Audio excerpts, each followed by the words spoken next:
জয় জয় গোপীবেশ অবতার শ্রীমদাচার্য বিবেকানন্দ গোস্বামী প্রেমানন্দে হরিবল হরিবল হরিবল। জয় জয় গোপীবেশ অবতার শ্রীমদাচার্য বিবেকানন্দ গোস্বামী প্রেমানন্দে হরিবল হরিবল হরিবল। জয় জয় শ্রী রাধা গোবিন্দ প্রেমানন্দে হরিবল হরিবল হরিবল। শ্রীমদ আচার্য বিবেকানন্দ গোস্বামী সেবাশ্রম পাঁচশতাব্দী থেকে পরিচালিত হচ্ছে শ্রীমদ ভগবত গীতার বাণী। শ্রবণ করুন। ওম শ্রী পরমাত্মনে নমঃ। শ্রীমদ ভগবদ গীতা।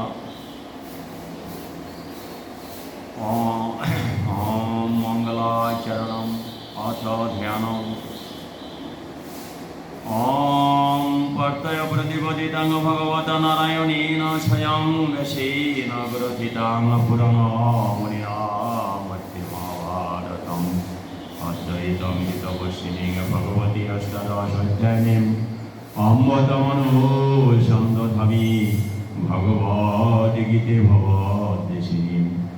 নমস্তুতে ব্যাস বিশাল বুদ্ধি ভল্লারবিন্দয়ত পত্র নেত্র যেন তয়া ভারত তৈলপূর্ণ প্রজ্বলিত জ্ঞানময় প্রতি প্রপন্ন পরিজাতয় তত্র বিদ্রয় কপালয়ে জ্ঞান মুদ্রায় কৃষ্ণায় গীতামৃত দুহে নমঃ।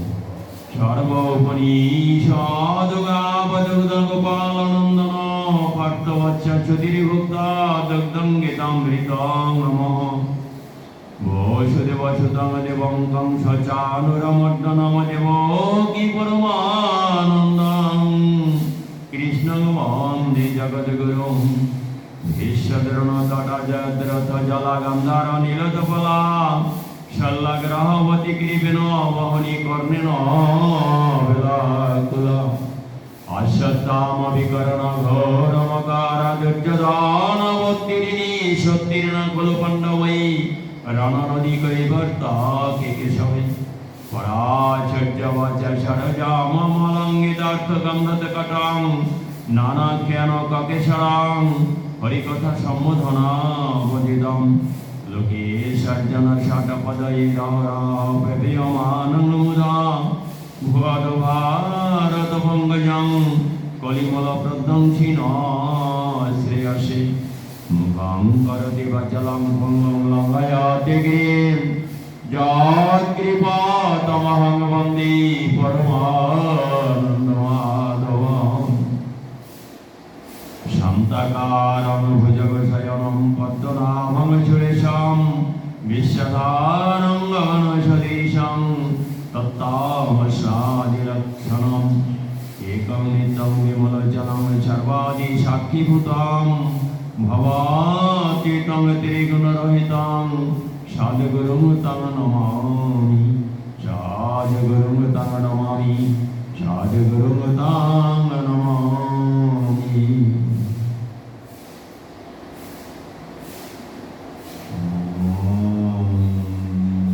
জং ব্রহ্মা বরুণেন্দ্র রুদ্র মরুদয় স্তন্নন্তি ত্রিপুরে স্তপরিবেদয়ী সাঙ্গপদক্রম নিষদর্গয়ন্তি জং সমগা ধ্যানবস্থিত তদগতেন মনুষ্য পশ্যন্তি জং যোগীন যস্যন্দং নাবিদো সুরাসুরগণা দেবায় তস্मै নমঃ।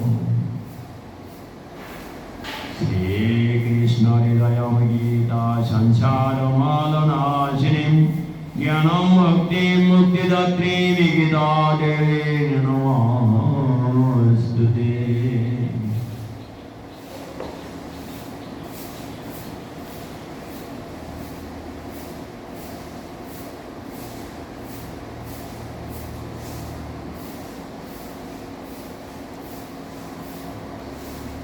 আমরা গীতার মঙ্গলাচরণ পাঠ করেছি।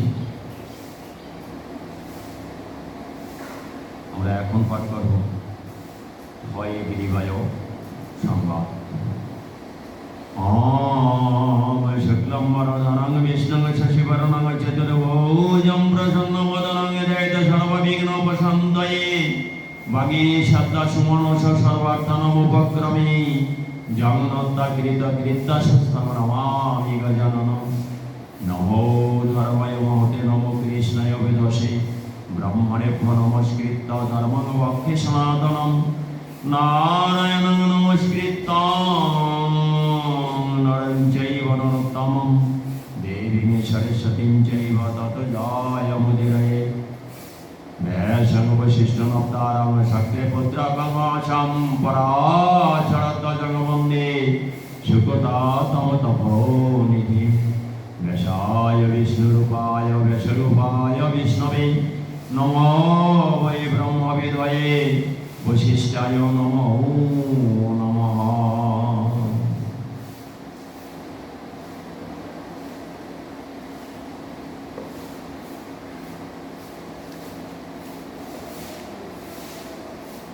এতক্ষণে আমরা শ্রীমদ ভগবদ গীতার মঙ্গলাচরণ এবং হয়গিরিবায় সংবাদ বলেছি, শ্লোক বলেছি। এবারে শ্রবণ করুন এই শ্লোকের বাংলা অর্থ কী হবে। মঙ্গলাচরণের মধ্যে দুটো পার্ট রয়েছে। প্রথম পার্ট হচ্ছে ধ্যান এবং দ্বিতীয় পার্ট হচ্ছে প্রণাম। তা গীতা পাঠ করতে হলে প্রথমে মঙ্গলাচরণ এবং হয়গিরিবায় সংবাদ বলতে হয় এবং শেষের দিকে মাহিত্য বলতে হয়। তা এই যে মঙ্গলাচরণ শুনছেন এর প্রথম অংশ ধ্যান, সেখানে কি বলা হচ্ছে শুনুন। ওম পার্থায়, পার্থ মানে অর্জুন, অর্জুনের 16টা নাম, একটা নাম পার্থ। ওম পার্থায় প্রতিবোধিতাম মানে প্রবোধ দিতে গিয়ে, বুঝাতে গিয়ে, সমঝাতে গিয়ে যা ভগবান শ্রীকৃষ্ণ বলেছেন তাই বলেছে। প্রতিবোধিতাং ভগবতা নারায়ণেন স্বয়ং, ভগবান শ্রীকৃষ্ণ নারায়ণ নিজে অর্জুনকে প্রতিবোধ দিতে গিয়ে, বুঝাতে গিয়ে, সমঝাতে গিয়ে যে কথাটা বলেছেন সেই কথাটা ব্রহ্মবাচক শব্দ পরব্রহ্মের প্রতীক ওম দ্বারা শুরু করে বলেছেন। ব্যাসেন গ্রথিতাং পুরাণা মধ্যে মহাভারতম, ভগবান শ্রীকৃষ্ণ অর্জুনকে কুরুক্ষেত্রের যুদ্ধক্ষেত্রে যখন যুদ্ধ সংগঠিত হতে চলেছে ঠিক সেই মুহূর্তে অর্জুনকে উপদেশ দিয়েছিলেন তুমি যুদ্ধ করো। আর যে কথা ভগবান বলেছিলেন সেই সকল কথা অতি পুরাতন মুনি ব্যাসদেব তার মহাভারত রূপ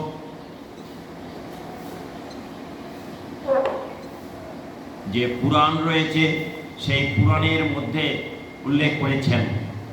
সেখানে ব্যাসদেব লিপিবদ্ধ করে রেখেছেন এই যুদ্ধক্ষেত্রের কাহিনীটা। তা হচ্ছে মহাভারতের ভীষ্ম পর্বের মধ্যে এবং 25 থেকে 42 পর্যন্ত উপাখ্যান ভগবান শ্রীকৃষ্ণ এবং অর্জুনের কথোপকথন। তাই বলা হচ্ছে ব্যাসেন গ্রথিতাং মানে ব্যাসদেব লিখে রেখেছিলেন পুরাণ মুনিনা মধ্যে মহাভারতম, অতি পুরাতন মুনি যিনি ব্রহ্মবিদ্যায় পারদর্শী, তত্ত্ব জ্ঞানে পারদর্শী, সেই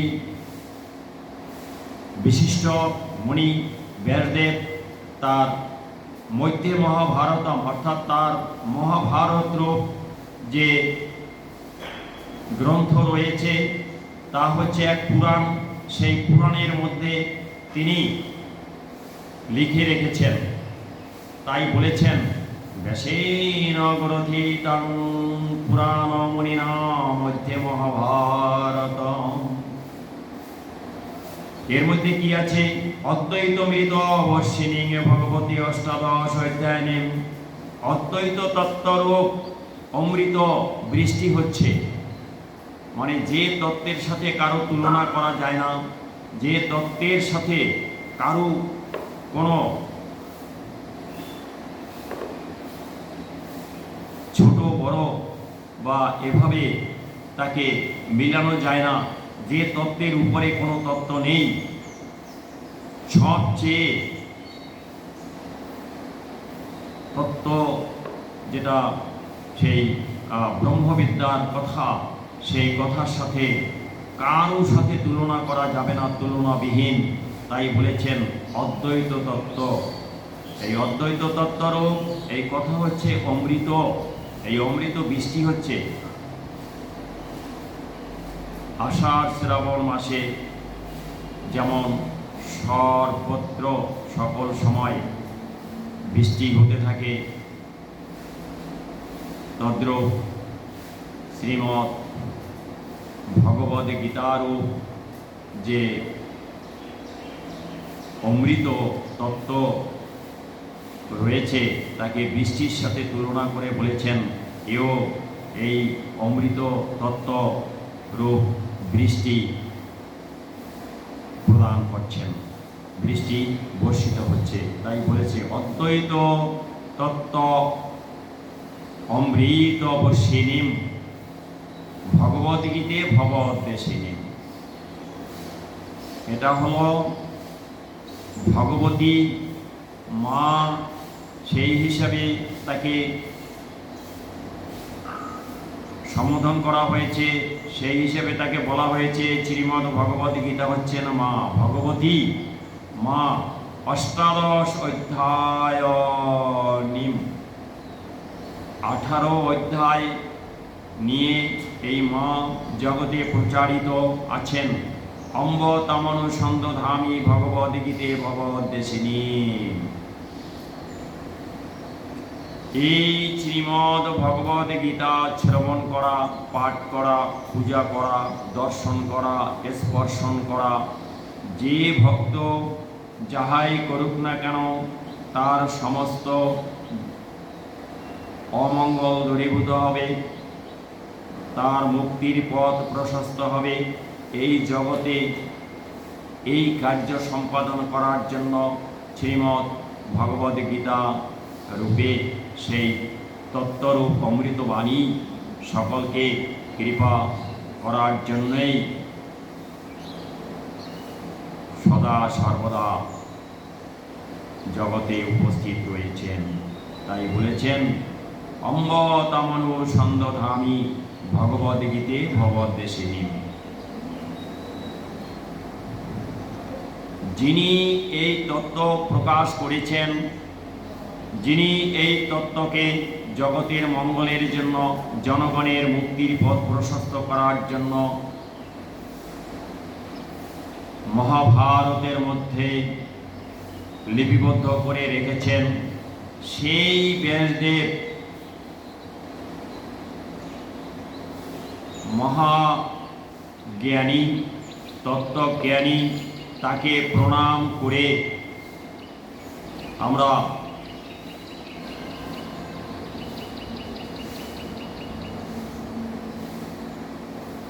তার যে প্রচার, সেই প্রচারকে আমরা আহরণ করব, আমরা পান করব। এই জন্যই বলা হচ্ছে নমস্তুতে ব্যাস বিশাল বুদ্ধে ফুল্লার বিন্দায় তপত্র নেত্র। নমস্তুতে ব্যাস, ব্যাসদেবকে প্রণাম করি, নমস্কার করি। বিশাল বুদ্ধে, তার বিশাল জ্ঞান, তত্ত্বজ্ঞান, ব্রহ্মজ্ঞান যা তিনি ব্যক্ত করেছেন, সেই যে ব্যক্ত হয়েছে কিভাবে, ফুল্লর বিন্দায়ত পত্র নেত্র। যেমন একটা সরোবরে যদি পদ্ম প্রস্ফুটিত হয়, পদ্ম ফুল ফুটে থাকে, তা যারা সরোবরের পাশে ভ্রমণ করবে তারা দেখতে পাবে ফুল প্রস্ফুটিত হয়ে আছে।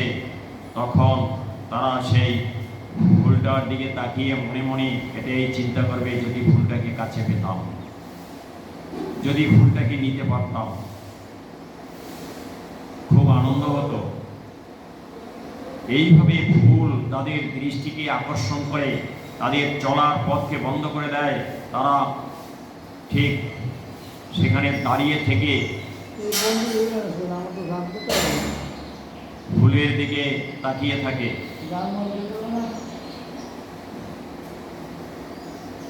তাই বলেছেন ব্যাসদেবের চোখ দুটি সেই পদ্ম ফুলের প্রস্ফুটিত পদ্ম ফুলের পাপড়ির ন্যায় সৌন্দর্য বিকশিত করছে, দূরদৃষ্টি আকর্ষণ করছে এবং সেই তত্ত্ব জ্ঞান প্রচার করছে। জ্ঞান তয়া ভারত তৈলপূর্ণ প্রজ্বলিত জ্ঞানময় প্রদীপ।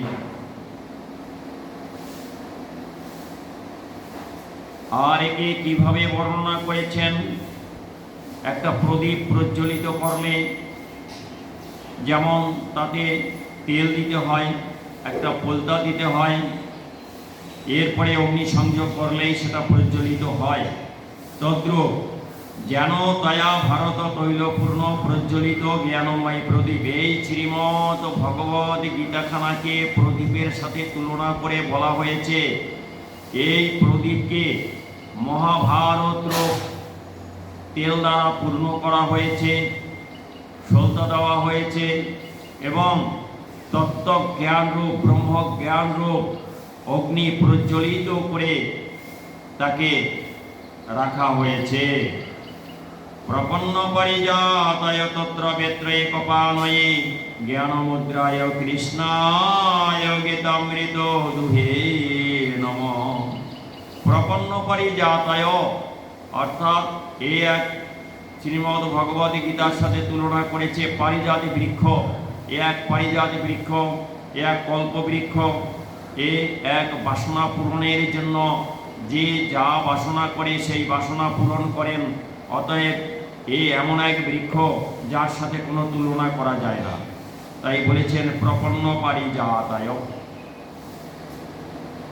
তত্র বেত্রয় কপানয়ে অর্থাৎ একজন অশ্বারোহী, তিনি এক হাতে লাগাম এবং চাবুক ধারণকারী অশ্ব চালক হয়ে অশ্বকে যেভাবে চালনা করে ভগবান শ্রীকৃষ্ণ। একটু সময় থাক না, কি হয়েছে ওখানে? এখন ফুল জল না দিলে কি হবে? একটু পরে দিই। তত্র বেত্রয় কপানয়ে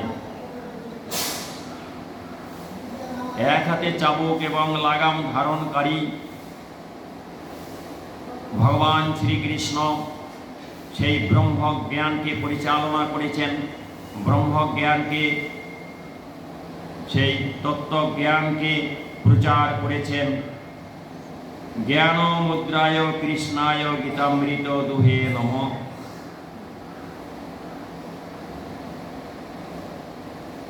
সেই জ্ঞানকে জগতে যিনি প্রচার করেছেন,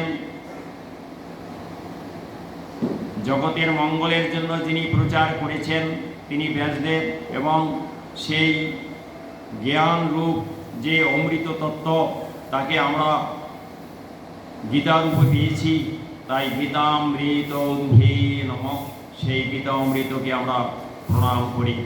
সর্ব উপনিষদ গাবদগ্ধা গোপাল নন্দন, সমস্ত উপনিষদকে গাভীর সাথে তুলনা করে বলা হয়েছে গাবদগ্ধা। সেই সমস্ত উপনিষদ গাভী এবং তা দহন করেছেন গোপাল নন্দন। গোপাল নন্দন অর্থাৎ ভগবান শ্রীকৃষ্ণ দহন করেছেন। পার্থ বৎস সুধীর ভোক্তা দুগ্ধং গীতা অমৃতম মহৎ। পার্থ মানে অর্জুন, অর্জুন হচ্ছে সেই গাভীর বাছুর এবং সুধীগণ সেই দুগ্ধ পান করেন। গীতা রূপ অমৃত মহান ব্যক্তিগণ পান করেন, অর্থাৎ তারা পাঠ করেন। বসুদেব সুতং দেবং কংস চানুরমর্দনম। বসুদেবের পুত্র ভগবান শ্রীকৃষ্ণ, তিনি কংস এবং চানুর নামক দৈত্যদের বিনাশ করেছেন।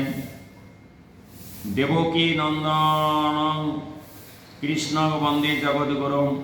জননী দেবকী তার খুব আনন্দদায়ক ভগবান শ্রীকৃষ্ণ তিনি জগৎগুরু, তাকে প্রণাম করি। ভীষ্ম দ্রোণ তটা জয়দ্রথ জলা গান্ধার নীলত পলা। শ্রীমৎ ভগবত গীতার মধ্যে কুরুক্ষেত্রের যুদ্ধের বর্ণনা করেছেন। সেই যুদ্ধের বর্ণনায় সেখানে উল্লেখ করেছেন সেই কুরুক্ষেত্রের যুদ্ধটা একটা নদীর সাথে তুলনা করে বলা হয়েছে। ভীষ্ম এবং দ্রোণ দুটো তীর রয়েছে সেখানে, এবং জয়দ্রথ নামক যে বড় যোদ্ধা তাকে বলা হচ্ছে তিনি যেন হচ্ছেন সেই নদীর জল। গান্ধার রূপ রাজ তিনি, নীল পিচ্ছিল একটা চর, পিচ্ছিল পাথর রূপে চড়া হয়ে আছে সেই নদীতে। তাই বলেছে ভীষ্ম দ্রোণ তটা, বড় বড় দুইজন যোদ্ধা ভীষ্ম এবং দ্রোণ, তাকে বলা হচ্ছে দুই পাশের দুইটা তীর, নদীর দুইটা তীর। ভীষ্ম দ্রোণ তটা। জয়দ্রথ জলা, জয়দ্রথ হচ্ছে সেই নদীর জল। গান্ধার রাজ, সে হচ্ছে সেই নদীর নীল পিচ্ছিল পাথর রূপ চড়া। শৈল্য গ্রহবতী, শৈল্যরাজ একজন বড় যোদ্ধা, তাকে বলা হচ্ছে সে সেই জলের মধ্যে কুমির হয়ে আছেন। কৃপেন বহনী, কৃপরাজ তিনি হচ্ছেন প্রচণ্ড রকমের স্রোত, সেই খরস্রোতা নদী বয়ে চলেছে। কর্ণেন বেলাকুলা। আর কর্ণ একজন বড় যোদ্ধা, তাকে বলেছে সে হচ্ছে সেই জলের উপরে ঢেউ। কর্ণেন বেলাকুলা। অশ্বত্থামা বিকর্ণ ঘোরম করা দুর্যোধনাবতীর্ণী। অশ্বত্থামা বিকর্ণ এরা বড় যোদ্ধা, তাদেরকে বলা হচ্ছে সেই নদীর মধ্যে এরা দুটো মকর রূপে আছেন বিরাজমান। আর দুর্যোধন রূপ বত্তীর্ণী, দুর্যোধনাবতীর্ণী, অর্থাৎ দুর্যোধন তিনি হচ্ছেন একজন বড় যোদ্ধা, তাকে তুলনা করা হচ্ছে দুর্যোধন, সে হচ্ছে আবর্তন অর্থাৎ সাইক্লোন, অর্থাৎ ঝড়ো হওয়া। সত্যির না খলু পাণ্ডবের রণনদী কৈবর ত্বকে কেশবে। এই দুর্দিনে এই ভীষণ নদী পার হওয়ার জন্য লোকজন যেমন নদীর পাড়ে যায় না ভয়ে, কিন্তু পঞ্চপাণ্ডবগণ তারা সেই নদীর মধ্যে ছিলেন। সেই নদী পার হয়ে এক পার থেকে অপর পারে তারা পৌঁছে গিয়েছিলেন। কেন?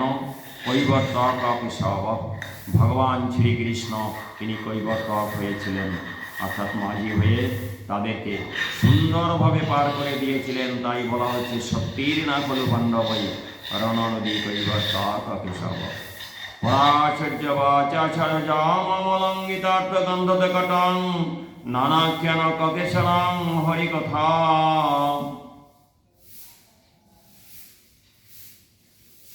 সম্মধানাবধিত পরাশর্য বাচ সরজমলং, পরাশরের পুত্র ব্যাসদেবের এই যে বাক্য, তাকে সরোবরের সাথে তুলনা করে বলা হয়েছে পরাশর্য বাচ সরজমলং, অর্থাৎ ব্যাসদেবের কথাকে নদীর সাথে, সরোবরের সাথে, জলাশয়ের সাথে তুলনা করে বলা হয়েছে।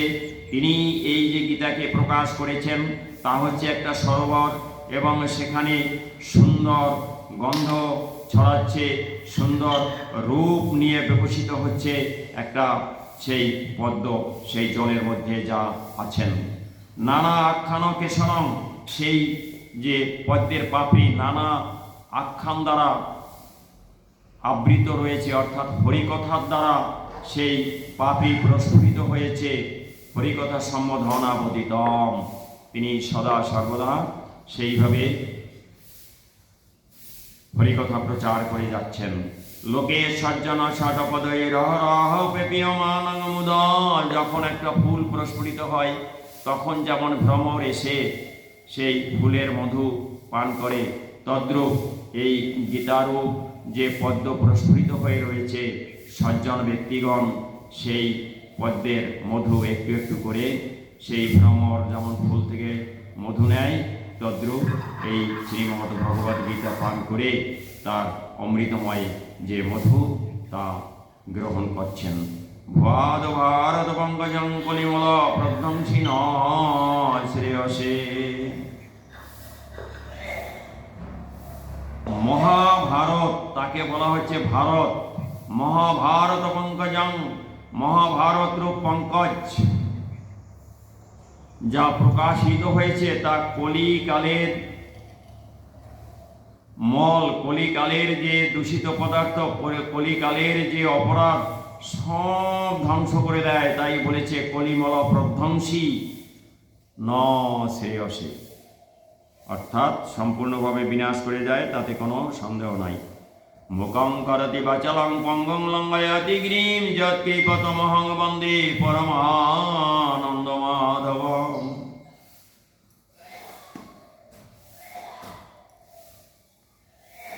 যারা কথা বলতে পারে না, মূক ব্যক্তি অর্থাৎ বোবা, তারাও ভগবানের কৃপা বর্ষিত হলে, তাদের উপরে যদি ভগবানের কৃপা আসে, তারা কথা বলতে পারে।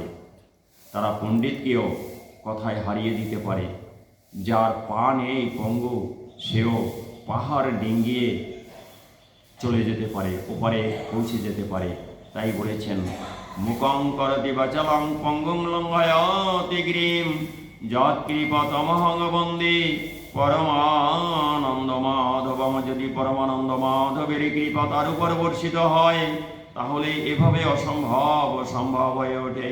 তাই পরমানন্দ মাধবকে বন্দনা করি। বন্দে পরমানন্দ মাধব।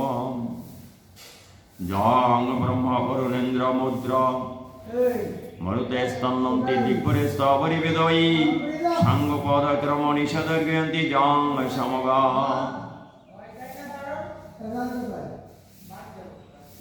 ব্রহ্মা বরুণ ইন্দ্র মরুত সমস্ত দেবতাগণের স্তুতির দ্বারা যার স্তব করে, যাকে সাক্ষাৎ করেছেন, যার দর্শন লাভ করেছেন, শাম গায়কগণ সঙ্গীতের মাধ্যমে হস্তপদাদি দুলিয়ে যার গুণগান কীর্তন করে মনে আনন্দ লাভ করেছেন, তার কৃপা লাভ করেছেন। ধ্যান অবস্থিত তদ্গতেন মনসা পশ্যন্তি জং যোগিন। সমস্ত যোগীগণ যারা ধ্যান যুক্ত হয়ে সেই ধ্যানের মাধ্যমে তাকে দর্শন করে তার কৃপা লাভ করেছেন, সেই সকলার কথা তারা কি বলেছেন? যশান্তং ন বিদু সুরাসুরগণা দেবায় তস্मै নমঃ। তারা সবাই সুর এবং অসুর অর্থাৎ দেবতা এবং অসুরগণ, শাম গায়কগণ, সমস্ত ভক্তগণ, সমস্ত যোগীগণ সবাই কি বলেছে? যশান্তং ন বিদু, আমরা তোমার সম্পর্কে কিচ্ছুই জানি না। তুমি আমাদের কাছে তোমার সেই যে বিকাশ তা না করে তুমি অজ্ঞাতভাবেই রয়ে গেছ। তোমাকে আমরা চিনতে পারিনি, বুঝতে পারিনি। তোমার সম্পর্কে আমরা সম্পূর্ণ অজ্ঞ হয়ে আছি। তোমাকে আমরা প্রণাম করি। তাই বলছে দেবায় তস্मै নমঃ। হরে কৃষ্ণ হরে কৃষ্ণ হরে কৃষ্ণ। আমরা এখানে বিশ্রাম রাখলাম। জয় রাধে জয় রাধে জয় রাধে।